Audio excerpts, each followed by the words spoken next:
Yo, what's good, people? Welcome back. Today, I'll be reacting to another episode of Abba and Preach, and this one is titled Why Men Use OnlyFans. Today's topic, why men say they want to use OnlyFans. And so I did a bunch of interviews with guys on Instagram. If you guys aren't subbed, you guys should definitely go to our Instagram because we do a lot of lives where we bring on fans. And a lot of guys...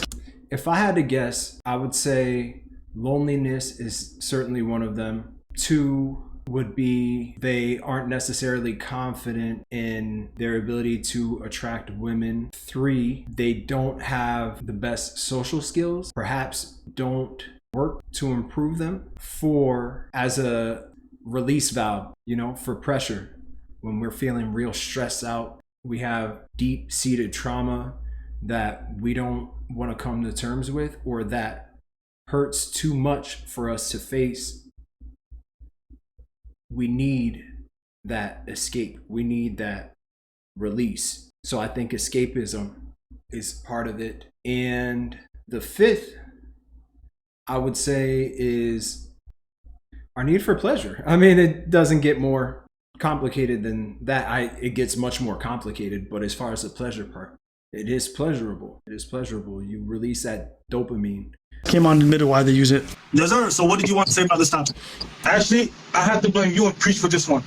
You have to blame us. Yeah, because here's why. Because I was watching an episode of you guys. And you was talking about this female who acted like a dog.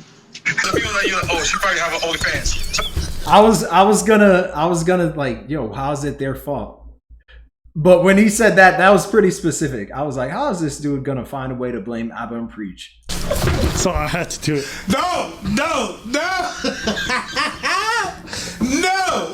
This man blamed us. No, don't blame us. You saw that shit. You said it was kinky and you wanted to get in. Don't blame us. I see you, Preach, looking yoked up. Don't blame us. Yeah. Shit. Yeah. Both of you motherfuckers should blame. She should thank us. You should thank us too. She got a new subscriber. Whatever. You got your rocks off. It's the girl who walks like a dog. Yeah. I know exactly what the fuck he was talking about. So he said maybe she does. Okay. So the girl who pretends to be a dog, was like, she definitely has an OnlyFans. So this man said, oh fuck, I can't resist anymore. I gotta look this up on OnlyFans. Let's go see if she really lives like a dog. So when I found her and I subscribed to her for 1 month. 1 month, just because of what y'all guys said, yo. Real, I just want to say I love y'all content. Y'all make me laugh. Nah, we're not gonna stand back that, brother. You was out here watching a girl fucking jump into a kennel and be like a dog. And you trying to make it our fault that you're into. That's what she does? That's us. You're gonna blame us. Behave like bitches, okay? That's you. No, it's not us. I'm gonna just say this, bro. You can't blame me. I mean, I hear about a lot of stuff online, and you know what I don't do? I don't go paying for it. I know it exists. I know there's people out there fucking horses. I don't go be like, where their OnlyFans out? Nah, that was a while back, though. That was a while back. Hey, I don't know when. Be honest with me, bro. Her doing the dog stuff, how good was it?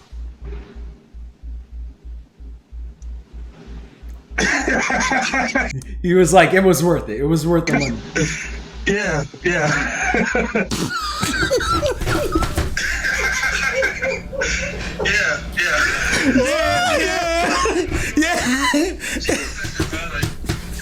it's crazy, but it is what it is.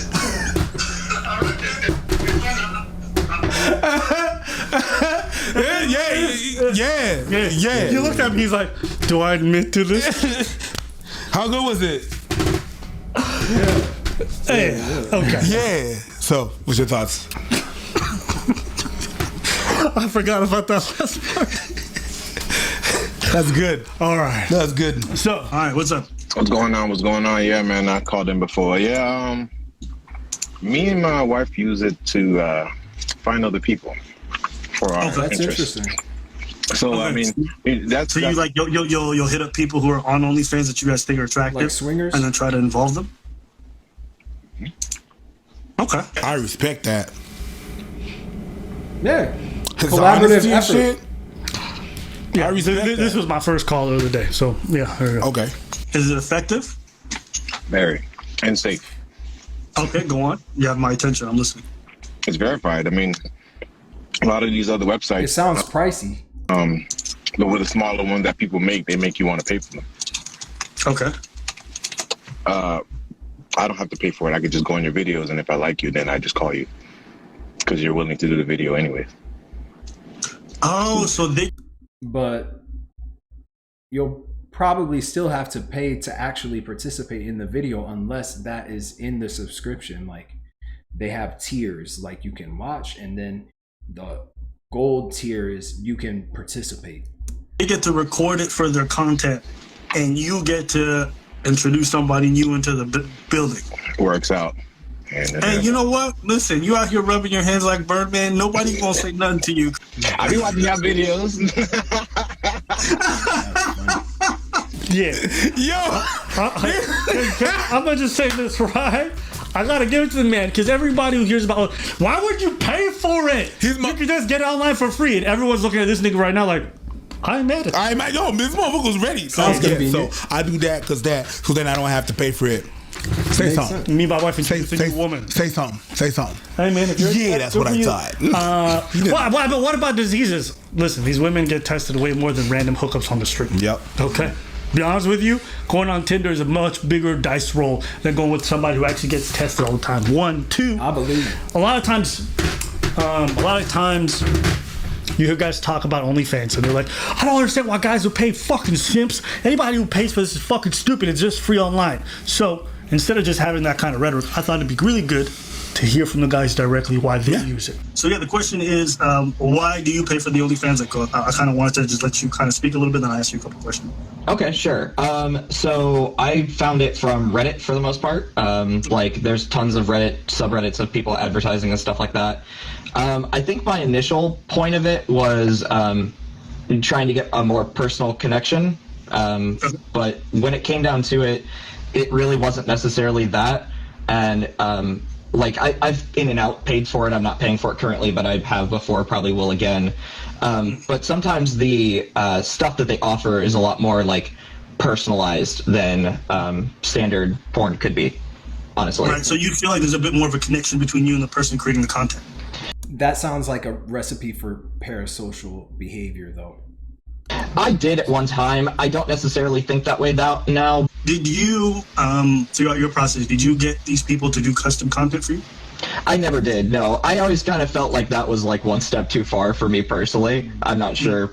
Yeah, I never really there were other people in there who said, oh yeah, I'm really active in my DMs and stuff like that, and I never really got into any of that sort of thing.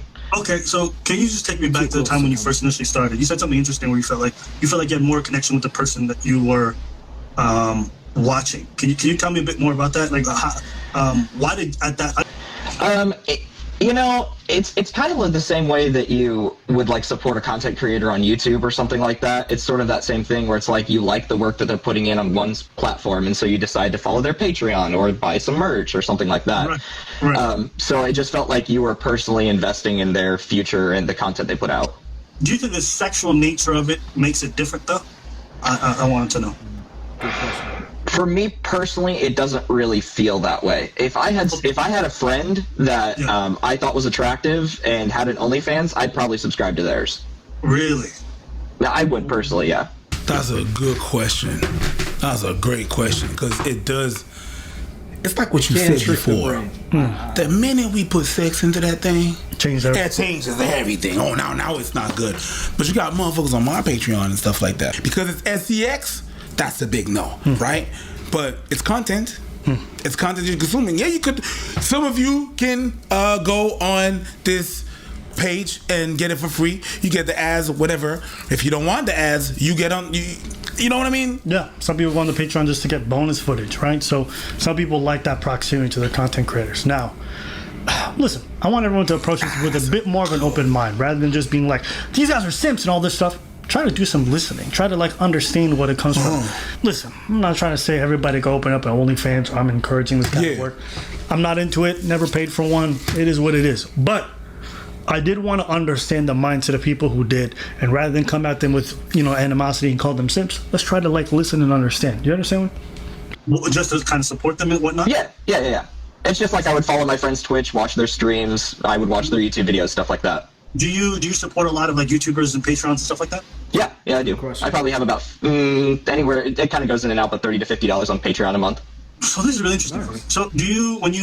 So how do you pick somebody that you would want to support who does an OnlyFans, and what is the criteria for judging them? Like a YouTuber shares opinions that you like, or they make content that you enjoy, and it's like, when you watch them, you learn something insightful. What is it about like the people you choose on OnlyFans that you're like, I want to support this person? It's kind of interesting. The part that does separate into like OnlyFans content from YouTube content. I watch YouTube content because I like their opinions. I may or may not like the person. That kind of goes in and out. But I support the content they make. With that sort of thing, it's somebody that I actually enjoy. With OnlyFans, like it's somebody who like I could see myself being friends with this person, or I could see myself with this person in some cases. I try to stay away from that sort of mindset, but I certainly fall into it from time to time. Not to fall into it, you kind of have personality. So, I think we've all done it, even with women who are out of our reach. We imagine ourselves dating them or sleeping with them. Right. Celebrity. So it's the same thing. For you to think the same thing. Okay, that's interesting. Yeah, I had to tell my bank what OnlyFans was at one point. Yeah, they were probably confused. They were very confused. The 60-year-old ladies at the bank did not understand. And that was a well-articulated point, the way he did it and the way he proposed it and the answer to that. So that's a good conversation there. I'm going to save my commentary for afterwards. Yeah, go ahead. I'm going to raise the question to you that I asked everybody else. Why do you pay for the OnlyFans? Well, it's kind of a once a month kind of thing. I don't have like a bunch of people I subscribe to. It would be like only one person a month. Okay. And, so you got one person a month that you subscribe to. Tell me about that. I wonder if that increases the intimacy of the transaction. It depends on the person, but he's getting ready to answer. It varies from person to person, just to see, I'm not gonna say like that. There's a personality or something like that. They're hot. Yeah, that's it. And many people I come across on TikTok actually. Oh, so they're on TikTok, and you're like, "Woo, I want to see more." What are they doing on TikTok? Are they like twerking, or are they sharing their opinion? They're just there.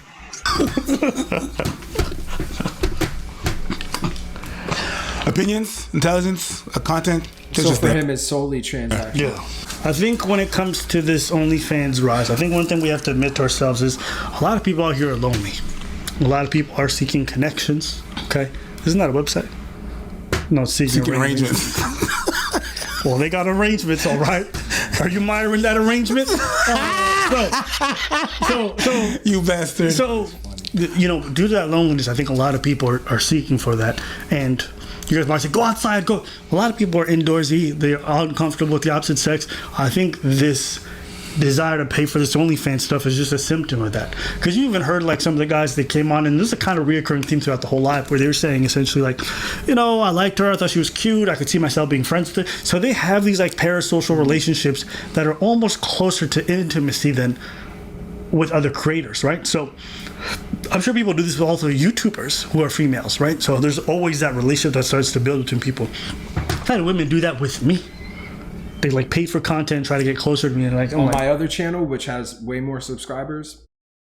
Yeah, I don't know, right? So just understand that when you guys are calling these people and you're saying all this stuff, all you do is you stigmatize them more. I'm not saying we gotta coddle these people and say good job, but understand what they're dealing with is just a symptom of one, hypergamy, and two, just the current dating market. A lot of dudes are getting priced out, just not having that much luck, and so they turn to these things for affection or more interest. And you have to understand, and then also COVID, that's hurt a lot of people's in-person connections. On the opposite end, there's some ladies who just turn to Instagram. They just activate their Instagram and they get all that feedback. So, anyways, go ahead. You have to understand there's also the climate that we live in.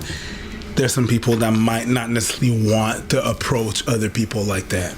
It's become somewhat difficult and touchy. Yeah. For some people, it's very... You gotta fall into a certain kind of box to be able to walk up to people and all to work. There's a lot of things that you have to check, and you have to have a lot of awareness. Not everybody that has that, but they have enough awareness to know that they don't have that awareness to talk to people.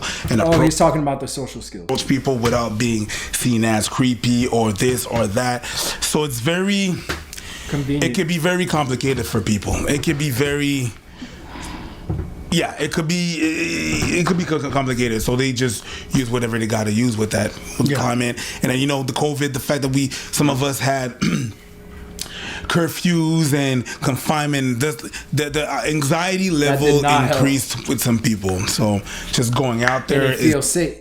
like what Preacher's saying, you know, it feels safe being behind the screen. You know that there's no, I'm not going to get my heart broken. I'm not going to catch an STD. So, you know, but then again, there's nothing like the real thing. Like having an intimate relationship with someone in person, being able to touch them, being able to feel them, being able to laugh with them, and have intelligent conversations and things of that matter. And that's something you don't necessarily get from OnlyFans, or if you're on Twitch and you follow female streamers. You can have the artificial version, I guess, or at least the illusion of a real relationship, but there's nothing like the real thing.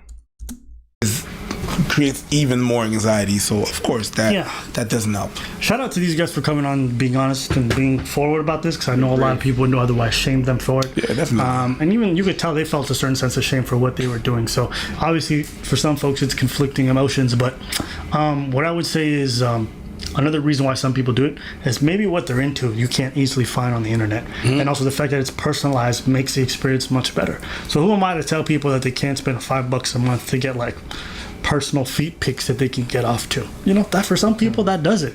Well, you could just Google it. Yeah, well, it feels more special when someone sends it to you. The same way it feels more special for you when your creator responds. Yeah, but like you're saying, it's a fine line. Responds to your DM. It's not that different. I think just because it's sex, there's a lot more taboo and weirdness involved with it. But you know, it's really not that drastically different. I could definitely understand how people like personalized content. I know because I run a Patreon. So I think when it comes to this conversation, rather than yelling at these dudes, I think we need to focus more on the idea that a lot of people are just lonely. A lot of people just want connection. And if this is how they're finding it, I wouldn't go and stigmatize them further. I think we need to figure out a way to fix that loneliness so that people don't jump towards watching a Twitch streamer for 20 hours or watch some girl on OnlyFans for 5 hours or whatever it might be. You know, maybe if we give people better balanced lives, they'll be less likely to engage in behaviors that they themselves don't necessarily. We can't give it to them though. They got to find it. We just got to help them to find it, and we have to encourage them to do so. Myself included. Like, I'm not excluded from y'all. You know, you might be watching me, but I'm watching them, and I watch a lot of YouTube. And like I said, I have a bad habit that I'm working to overcome. So we're on the same boat. Really enjoy. So we just gotta be honest. That's my kind of general thought. Anything else on that? No, it's pretty. All right, there you go. If y'all enjoyed this video, please comment, like, and subscribe. I will see y'all next time. Peace.